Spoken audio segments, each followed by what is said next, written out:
Hello, everyone. I just wanted to record one small video of one of my favorite talks by Eckhart Tolle, which is Socrates The Greatest Lesson.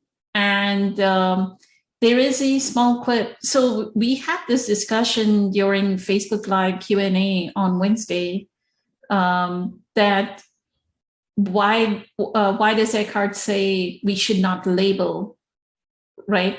Because, and I'll talk about it as well, but I wanted to show this video clip, which kind of captures how he explains the mechanism of how we are lost in our thoughts and how we are caught in the prison of our thoughts. So let's watch the video and then I can talk about it.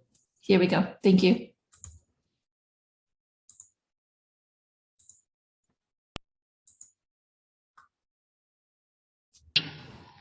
Perhaps.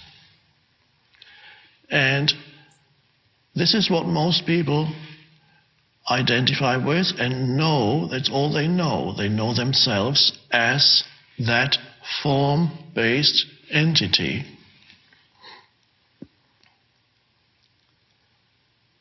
And what else is there?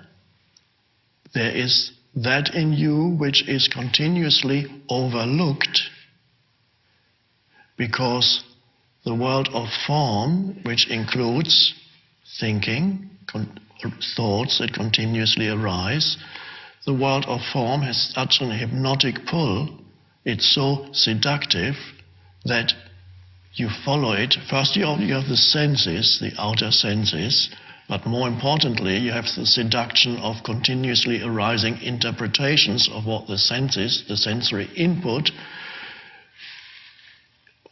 If you look at your consciousness, your state of consciousness, the sensory input plays a relatively small part in what goes on in your mind. A much greater part of what goes in your mind is either an interpretation of the sensory input that's immediately interpreted through the conditioning of your mind, the filter, or it is ignored completely and you are totally absorbed in the stream of thinking. In other words, totally unaware of your surroundings because you're absorbed in the seduction of thoughts arising and drawing in the totality of your attention, your consciousness. And so you become an entity that consists entirely of thought, the me. And you know no other dimension in you. It's all, and anybody else who says, even if you're totally identified with that, even the suggestion that there may be another dimension would immediately be ridiculed. Or the mind-made entity feels threatened by it. That's why in many publications the slightest hint of spirituality must be ridiculed. The moment they talk about spirituality, they have to bring in something that makes it a little bit ridiculous. New York Times, for example, and Time magazine, and almost every, not all, but there are some exceptions. But that's not anybody's fault. It's the mind-based entity that knows only form. It knows only thought. And that's a dreadful limitation. It reduces your life to something very small. Really, you live in a box. In a box in your head. You cannot step beyond the conditioning of your mind. And every thought that comes is immediately grabs you and you go into it. And so many people are hardly aware of what the world around them. And if they are aware, they immediately judge it. And so you can see people walking through the forest, walking along a beach. Even they're only peripherally aware for brief moments. They say, oh, lovely.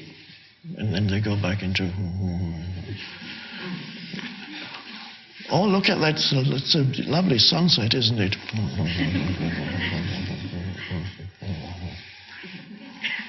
And so the degree to which humans are absent from life, which is, of course, here and now, the present moment, that's where life is, nowhere else.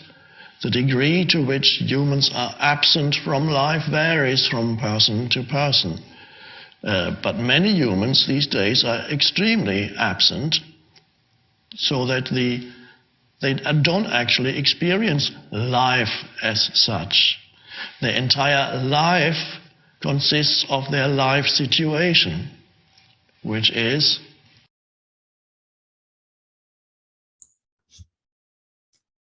So I've always found this as a great pointer that any thought, any expectation, any belief that we have, once we have the thought, the expectation, the belief, then we are caught in the box. And this talk was published in 2012.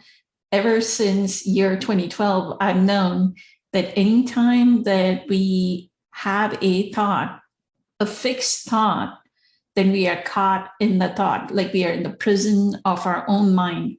We think that the other is having, like we are blaming another person, right?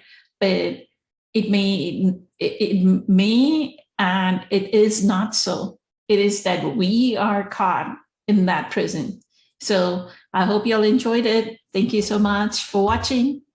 Thank you. Bye.